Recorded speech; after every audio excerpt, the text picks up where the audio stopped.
gwapo ako. Bago ka mag-posing ng ganyan, ang ibig kong sabihin, wala ka kasing dapat baguhin dyan sa katawan mo. Tigilan mo nga yan, huwag kang gumanyan. Nagagandahan ka pala sa katawan ko. Sabi ko na nga ba, palagi mong pinagmamasdan eh. Yung katawan mo, pinagmamasdan ko. Parang hindi ko makikita ang katawan mo. Tuwing magpe-paint ka sa harap ko, nakasando ka. Tigilan mo kaya yan. Tigilan mo nga yung posing na yan. Nakakainis ka. At saka, hindi ko rin nabanggit sa'yo. Alam mo, sa genes ng tao, dun din makikita yung ugali nila eh. Katulad ng pagiging hambog. Dami mo nun. Puro-puro ka ng genes na ganon. Oo. Sige na, Sarah. Para hindi ka mapahiya, I'll be honest na rin. Ikaw rin. Matangkad ka. Tigilan mo nga ako. Ay, naku. Makinig ka muna. Matangkad ka. Napaka-sexy ng iyong katawan. At ang legs mo, sobrang kinis. And of course, you're beautiful. You're perfect, Sarah.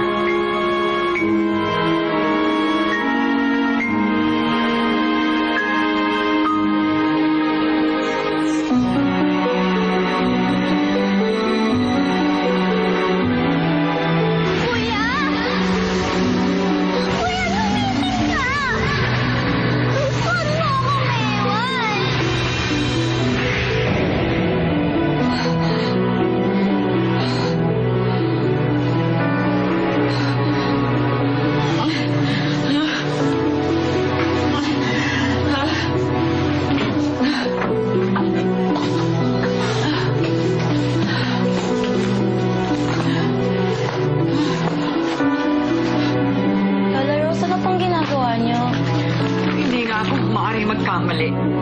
Kamukha nga ng Sarah na yon. Si Camille.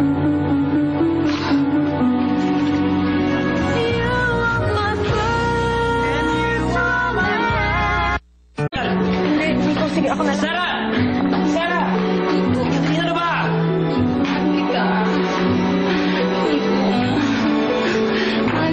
Linda, ano ba? Sarah! Katrina, please!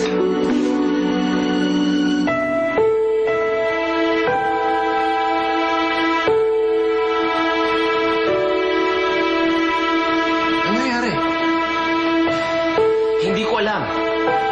Pumunta si Katrina sa studio ko, lasing na lasing. Eh, kulang na lang lasasin yung mukha ni Sarah eh. Ano niya gagawin niyo kay Sarah? Hindi ko alam. At saka, hindi ko alam kung bakit ganun yung galit na kay Sarah. Ba't ba siya pumunta sa studio mo? Hindi ko alam. Nico, I think we have to drop you from the gallery. Ano? Vince, ano ba? Eh, okay na nga karir ko, di ba? Eh, ang daming ko na rin clients eh.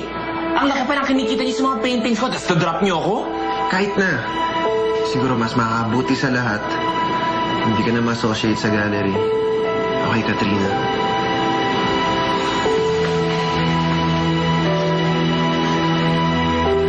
Gabi na.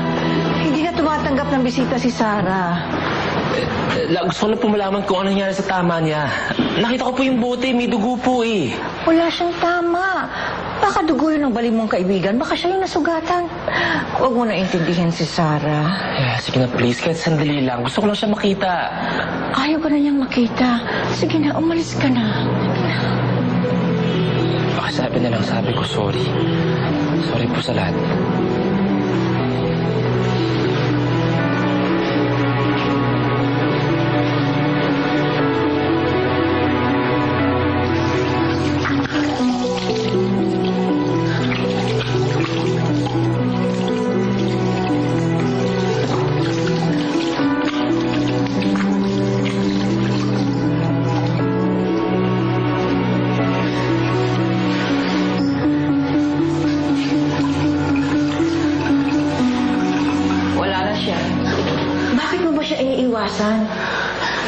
Akala niya tuloy galit ka sa kanya. Concern lang sa'yo yung tao. Yun ang problema natin, Yaya eh. Concern yung tao sa akin kaya hindi titigil yun na magtalong. Nakita niyo kung paano nalaslas yung mukha ko eh. Siyempre maghahanap ng paliwanag yun kung bakit ganito ang nangyari. Delikado na ako, Yaya. Paano pagpunta mo uli sa studio? Anong sasabihin mo sa kanya?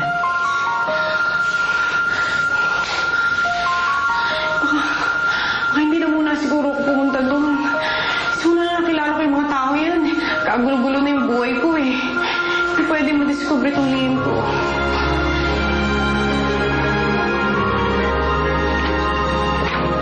Lola? Lola? Lola? Lola? Ate, si Lola. Ay, wala po siya. Umuwi po ng probinsya. Kailan pa? Ba't din sinabi sa akin? Kanina lang pong umaga, kahit nga po kami nagulat sa desisyon niya. Sabi po niya, doon lang muna siya sa bahay ng lola niya sa probinsya. May hahanapin daw po siya. Anong hahanapin niya? Wala po siyang sinabi kung ano. Sige po. Lasing na lasing ka kagabi. At si Nico nagatid sa'yo dito.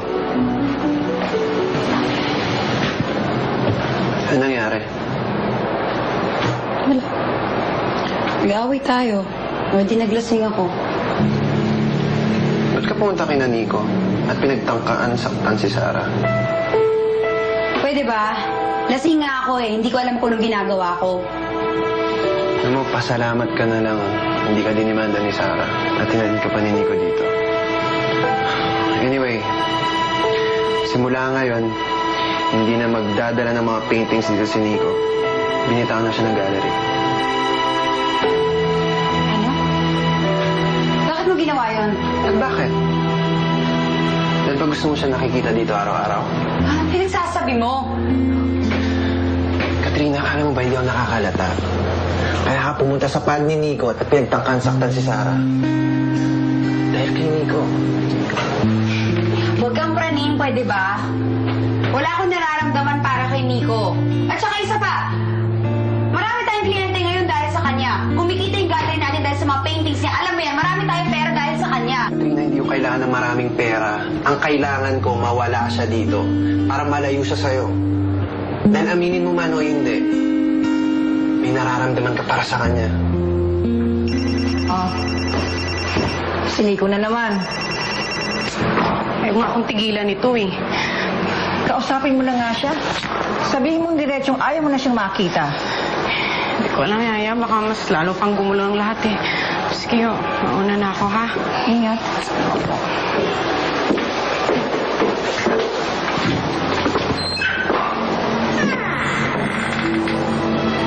Ano ginagawa mo dito? Magaling na isugat mo? Hindi, ikaw! Ano bang ginagawa mo dito? Naantay kang lumabas. Alam mo, kulit mo rin, ano? Mabuti pa umalis ka na dahil mamaya sugurin na naman ako ng baliw mong girlfriend. Hindi ko yung girlfriend. Kaya ako nandito para mag-sorry sa nangyari. Sige. Apology accepted. Pero alam mo, hindi na ako pupunta sa inyo dahil simula nang makilala kita kung ano-anong gulong pinasok ko. Kaya ayoko na. Hindi na ba talaga pwede? Hindi na. At saka huwag ka na rin magtangka na i-blackmail ako dahil yung painting ko, wala na akong pakialam doon. Sige na. Wala na akong planong i-blackmail ka. Kaya nga ako nandito para ibigay sa ito eh.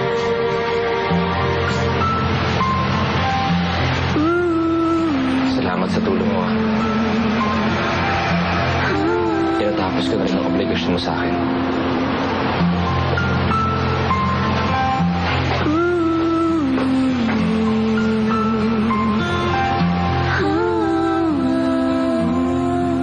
Buti naman, binigay na sa'yo ito ni Nico.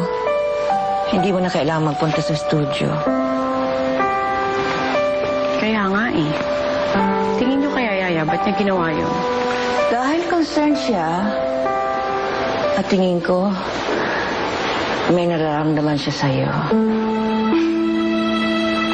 Halata naman, di ba? At nakikita ko, may nararamdaman ka sa kanya. Tama ako, hindi ba?